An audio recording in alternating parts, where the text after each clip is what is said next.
We eat politics. We drink politics. We breathe politics. Well, that's today's politics. But Congress, by its very nature, can't really agree on anything.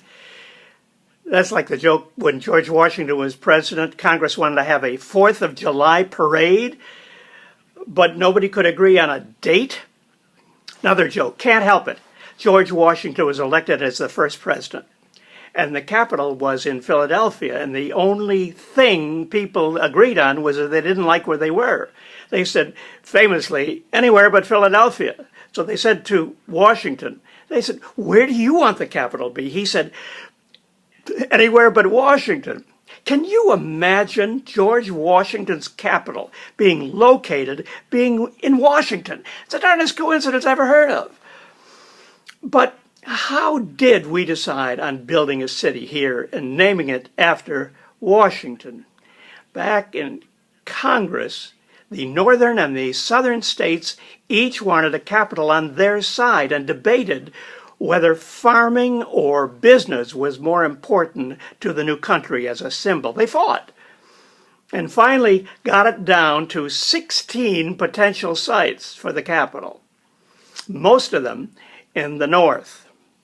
Now, at the same time, that same Congress was gridlocked over what to do about America's huge war debt. You know, the Revolutionary War, the debt.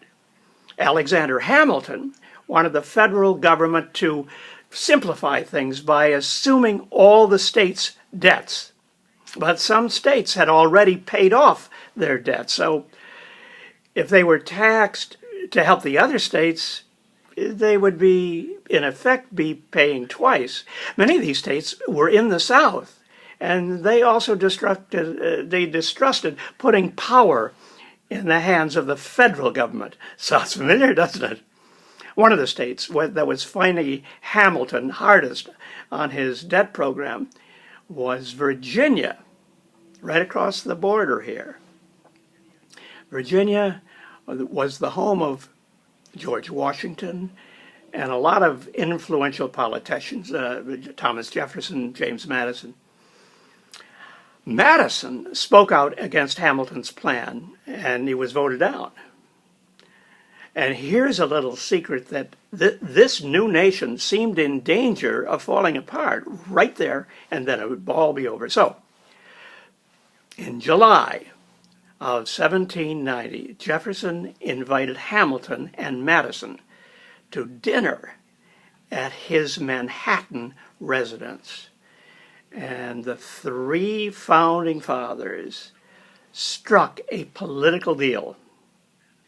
Madison agreed to support Hamilton's plan in return for two things. One, lowering Virginia's tax obligation, and two, moving the capital to the south, along the Potomac River on the border between southern states of Maryland and Virginia. This agreement, they called it the dinner table bargain, and it was politics. President Washington chose the precise location of the capital, where the Potomac and the Anacostia River came together, just like that.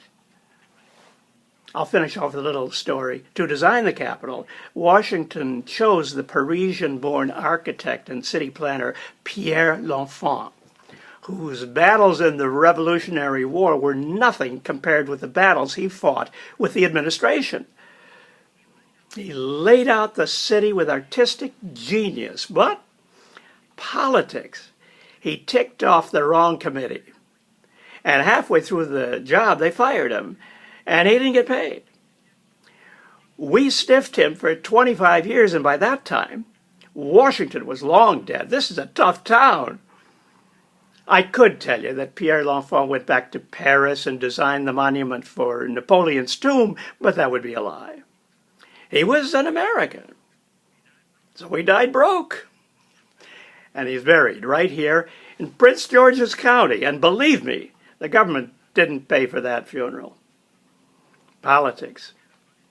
I'll close with a funny line. Politics is made up of two words, poly, which is Greek for many, and ticks, which are blood-sucking insects. I got that line from Gore Vidal, who was glad to get rid of it. See you later.